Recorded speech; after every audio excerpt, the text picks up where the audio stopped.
అన్న నమస్తే. అన్న జై శ్రీరామ్ అన్న. ఏం పేరన్న? కొత్తపల్లి నరేందర్. ఏం చేస్తారు నరేందర్ గారు? ప్రైవేట్ ఎంప్లాయీ అన్న. ప్రైవేట్ ఎంప్లాయీ అంటే ఏ డిపార్ట్మెంట్ చేస్తారు? ప్రైవేట్ ఎంప్లాయీ అంటే నేను మిదానిలో ప్రైవేట్ కాంట్రాక్ట్గా చేస్తున్నా. R&M సెక్షన్లో 35 దాకా వస్తుంది. ఏమన్నా కేంద్రంలో పార్లమెంట్ ఎలక్షన్స్ నడుస్తున్నాయి, అంతా ప్రచారం మొత్తం హడావుడి స్టార్ట్ అయ్యింది. కాంగ్రెస్, బీజేపీ, బీఆర్ఎస్ అంతా సిద్ధమవుతుంది. కేంద్రంలో ఏ పార్టీ అధికారంలోకి వస్తే దేశం డెవలప్మెంట్ అవుతాయి అనుకుంటున్నారన్న? ఖచ్చితంగా భారతీయ జనతా పార్టీ మాత్రమే సాధ్యమవుతుంది. కేంద్రంలో ఖచ్చితంగా ఇది మూడోసారి మళ్ళీ కేంద్రంలో బీజేపీ పార్టీ రాబోతుంది. దానివల్లనే 100% ఈ సంక్షేమ అభివృద్ధి పథకాలు ఏదైతే ఉన్నాయో అన్ని డెవలప్మెంట్ కార్యక్రమాలు దాంతో మాత్రమే సాధ్యపడుతుందని మేము అనుకుంటున్నాం. అదే కాంగ్రెస్ కూడా 10 సంవత్సరాలు బీజేపీకి అవకాశం ఇచ్చారు. ఈ 5 సంవత్సరాలు మాకు అవకాశం ఇస్తే బీజేపీ కన్నా బాగా డెవలప్మెంట్ చేస్తామంటే కాంగ్రెస్ పార్టీ కూడా అంటున్నది.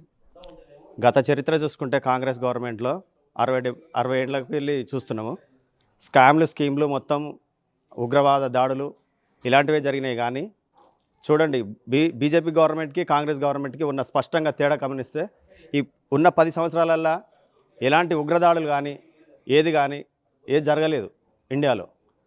అంతకుముందు హైదరాబాద్లో కూడా బాంబ్ బ్లాస్టులు జరిగినాయి. ఇప్పుడు బాంబ్ బ్లాస్టులు అనే సంఘటన మాత్రం ఎక్కడా లేదు. కేవలం అభివృద్ధి మీద మాత్రమే ఖచ్చితంగా ఫోకస్ చేసి గవర్నమెంట్ నడిపిస్తున్నాడు బీజేపీ గవర్నమెంట్. ఇప్పుడు పేదలకు స్ట్రీట్ వెండర్స్ అయితే కానీ ప్లస్ ఆయుర్వేద భారత్ కానీ ఏ స్కీమ్ తీసుకున్నా కానీ చాలా బాగున్నది. మతపరమైన కుట్ర జరుగుతుంది అన్ని పార్టీల మీద. మతపరమైన కుట్ర మాత్రమే బీజేపీ మీద బురద జల్లే ప్రయత్నం జరుగుతుంది. కానీ దయచేసి అందరూ గమనించాలి, బీజేపీతో మాత్రమే క్యాండిడేట్ ఎవరనేది ఖచ్చితంగా ఇక్కడ చూడకూడదు. మోడీ గారి ఫేస్ వాల్యూ చూసుకొని మాత్రమే ఓటు వేసి ఖచ్చితంగా మూడోసారి గవర్నమెంట్కి 400 పైన సీట్లు సాధించాలని మనస్ఫూర్తిగా కోరుకుంటున్నాను. ఎందుకంటే దీనివల్లనే అన్నీ ఇప్పుడు బుల్లెట్ ట్రైన్స్ అయితేంది, వందే భారత్ అయితేంది, రోడ్లు కానీ, సంక్షేమ పథకాలు, ఉచిత పేదలకు రేషన్ కానీ, ఏది తీసుకున్నా కానీ, ఏ కార్యక్రమం తీసుకున్నా కానీ దాంట్లో మాత్రం అందరు ఖచ్చితంగా ఉన్నది. మన రాహుల్ గాంధీ కూడా ఇక్కడ దేశ సంపదని లాస్ట్ అట్టడుగు వర్గాలు మైనార్టీ ప్రజలు ఎవరైతే ఉన్నారో ముస్లిం ప్రజలు వాళ్ళు మాత్రమే వాళ్ళకే చెందాలనేటట్టు మాట్లాడారు. అంటే లీస్ట్ ఎవరైతే ఉన్నారో లాస్ట్ చివరి వరుసలో ఎవరైతే ఉన్నారో ముస్లిమ్స్ వాళ్ళకి మాత్రమే చెందాలి, వాళ్ళు ముస్లిమ్స్ ఉన్నారు కాబట్టి ఫస్ట్ భారతదేశ సంపద వాళ్ళకే చెందాలని చెప్పేసి మాట్లాడారు. అది మాత్రం తప్పు. ముస్లిం రిజర్వేషన్లు పెంచాలని అంటారు, ఇది కూడా తప్పు. మన సంపదన వాళ్ళు ఎట్లా తీసుకోవడానికి ఎట్లా అర్హులవుతారు?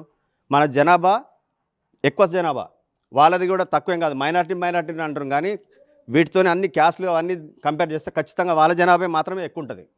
ఈ జనాలకు ఏమర్థమవుతుందో నాకైతే తెలియట్లేదు. కానీ క్యాస్ట్ పరంగా, ఓట్ల పరంగా, పార్టీల పరంగా మనం విభజించబడుతున్నాం. వాళ్ళు సాలిడ్గా కేవలం మైనార్టీలు, ముస్లింలము, క్రిస్టియన్లని సాలిడ్గా వాళ్ళ ఓట్లు మాత్రం పడుతున్నాయి. మన హిందువులు మాత్రం కేవలం స్వార్థ రాజకీయాలు, కుల రాజకీయాలు, పార్టీ రాజకీయాల విధంగా విడగొట్టబడి మనము ఇదైపోతున్నాం. మొత్తం ఓటు బ్యాంకు చీలిపోతుంది. దానివల్ల చాలా మనకు బీజేపీ పార్టీకి చాలా దెబ్బ పడుతున్నది.